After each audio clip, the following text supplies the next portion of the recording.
SIR নিয়ে? এই আন্দোলন করতে গিয়ে যদি কে আইন হাতে নেয় তো পুলিশের কাজই ওকে আটকানো। এবং কালকে দেখা যাচ্ছে যে ইলেকশন কমিশনকে বলা হয়েছিল যে 300 এমপি নিয়ে যাবো। ইলেকশন কমিশন বলেছিল আপনারা 30 জন এমপি কে নিয়ে আমাদের দপ্তরে আসতে পারেন, কিন্তু সেটা করা হয়নি। এবং কংগ্রেসের তরফ থেকে না না, এসবই স্টান্ট। 300-500 কে আছে এমপি? আর যেখানে গন্ডগোল, যেটাকে নিয়ে কমপ্লেন বিহারে এসআইআর নিয়ে, ওই সেখানে কেউ বিরোধিতা করেনি।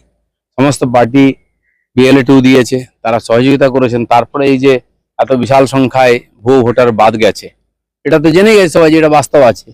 খালি নিজেদের অস্তিত্ব রক্ষার জন্য এরা লড়াই করছে না। কারণ কি, ওরা জানে এটা খালি বিহারে আটকে থাকবে না, দিল্লিতে আরম্ভ করে অন্যান্য রাজ্যে রাজ্যে এবং ওয়েস্ট বেঙ্গলেও আসবে। তখন এখানকার যে পার্টি আছে তাদের হাড়পাঁজর বেরিয়ে যাবে। কারণ যে ভোটারদের উপরে দাঁড়িয়ে ওরা জিতে আসছে, এরা সবই অরিজিনাল ভোটার নয়, জালি ভোটার। আর এরা বাদ হয়ে গেলে এই সমস্ত যত আঞ্চলিক বিরোধী পার্টি যারা দিন রাজ করে এসছে সব শেষ হয়ে যাবে। সোনামুখীতে গুলি করলো তৃণমূল বুথ সভাপতিকে, কিভাবে দেখছে? সারা পশ্চিমবাংলায় তো টিএমসির মধ্যেই গন্ডগোলটা চলছে এখন। কারণ সমাজ বিরোধীরা এখন পার্টির নেতা হয়ে গেছে, পঞ্চায়েত MLA MP হয়ে গেছে, তো ঝগড়া তো ওখানে হবেই।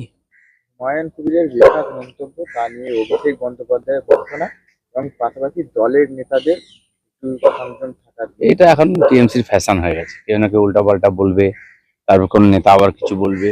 এটাই চলছে, এটাই এখন পলিটিক্স ওদের। দীঘার মতো তৈরি হবে দুর্গাঙ্গন, বললেন ফিরাদ হাকিম, অরূপ বিশ্বাস। ভালোই তো, ডেভেলপমেন্টের সব কাজ হয়ে গেছে, খালি এই কটা বাকি আছে। ওনারা যদি পুজো বা এইসব না করেন, বাংলায় কি পুজো বন্ধ হয়ে যাবে নাকি মন্দির হবে না? যারা ডিএর জন্য আন্দোলন করছে তাদের কথাটা ভাবুন, যারা চাকরির জন্য আন্দোলন করছে তাদের যে কথাটা ভাবুন। বাকি অন্যান্য সুবিধা, হসপিটালে কি করে ডাক্তার আসবে, পুলিশ প্রশাসন কি করে ঠিক হবে, এগুলোও তো ভাবার দরকার আছে সরকারের। এগুলো বাদ দিয়ে এখন মন্দির তৈরি করলে খালি হবে নাকি? 2002 সালের যে ভোটার তালিকা, সেখানে দেখা যাচ্ছে যে বনগাঁর বিধায়ক অশোক কীর্তনিয়া, তার এবং তার পরিবারের নাম নেই, এবং সেই নিয়েই সোচ্চার হয়েছে মতুয়া সংঘ। তারা SDO অফিসে তারা যাবে। তার দেখুন, বর্তমান ভোটার লিস্টের উপরেই তো ভোট হয়। আর যারা ভোটার হননি বা হবেন, এছাড়া সিএ যে হয়েছে, সংশোধনী আইন হয়েছে দেশের, তার মধ্যেও তারা সুযোগ পাবেন। তারা ওখানে ফর্ম ফিল আপ করে নিজের নাগরিকত্বও পাবেন।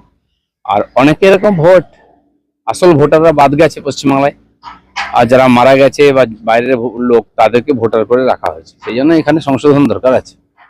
টার্গেট 2026, মাটি শক্ত করতে উত্তর দিনাজপুর এবং বহরমপুরে সাংগঠনিক জেলা নেতৃত্বদের নিয়ে বৈঠক করেন অভিষেক বন্দ্যোপাধ্যায়।